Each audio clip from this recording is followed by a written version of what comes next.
अगर आपको हमारा वीडियो पसंद आए तो लाइक और सब्सक्राइब जरूर करें ताकि आप हमारे नए वीडियो सबसे पहले देख सकें। तो चलिए शुरू करते हैं आज की कहानी। रात का समय था। शहर के कोने में एक पुराना पार्क था जहां अब कोई नहीं आता था।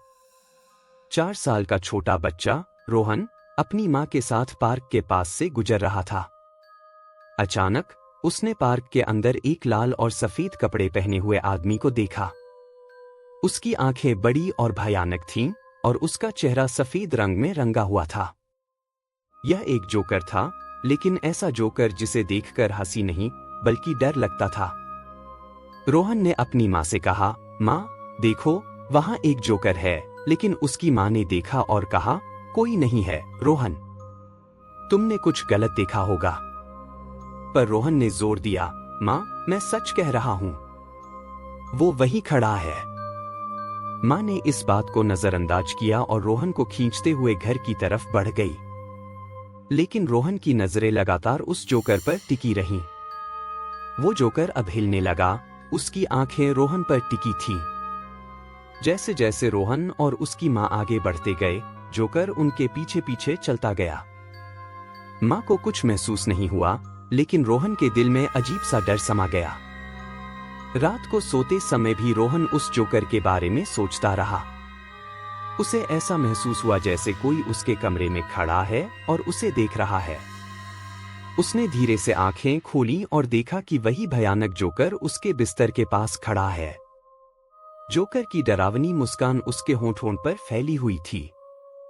रोहन चिल्लाने लगा, लेकिन कोई आवाज नहीं निकली।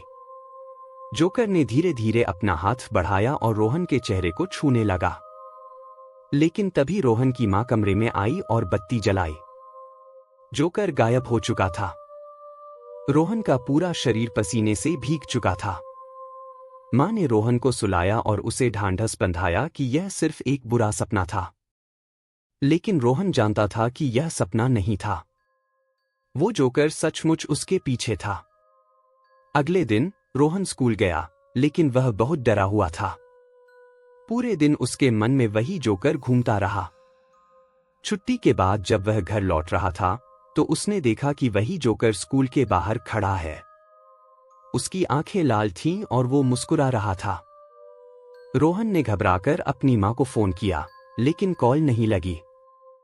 वह जितनी जल्दी हो सके घर की ओर दौड़ पड़ा। रात को रोहन फिर से सो नहीं पाया। उसे ऐसा महसूस हो रहा था कि वह जोकर उसके घर के आसपास मंडरा रहा है। आधी रात के करीब उसने अपने कमरे में खिड़की से बाहर देखा। वही जोकर खिड़की के बाहर खड़ा था और उसे घूर रहा था। रोहन का दिल तेजी से धड़कने लगा।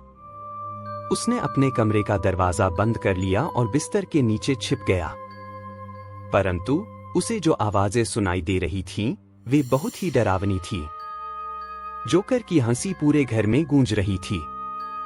वह धीरे धीरे सीढ़ियों से ऊपर चढ़ रहा था। रोहन ने अपनी आंखें बंद कर लीं, लेकिन उस हंसी से छुटकारा पाना मुश्किल था।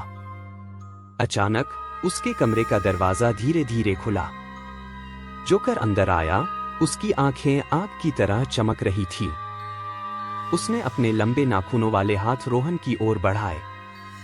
रोहन चिल्लाने की कोशिश कर रहा था, लेकिन उसकी आवाज बाहर नहीं निकल रही थी।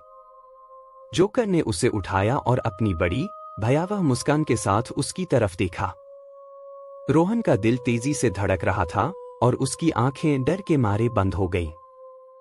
अगले दिन रोहन की मां जब उसके कमरे में गई, तो उसने देखा कि रोहन बिस्तर पर नहीं था। वह घबराकर इधर-उधर देखने लगी। फिर उसने खिड़की के बाहर देखा और देखा कि रोहन का शरीर पेड़ से लटका हुआ था। उसकी आंखें खुली थीं और वह सीधे मां को घूर रहा था। जोकर की हंसी हवा में गूंज रही थी। जोकर अब किसी और मासूम की तलाश में था।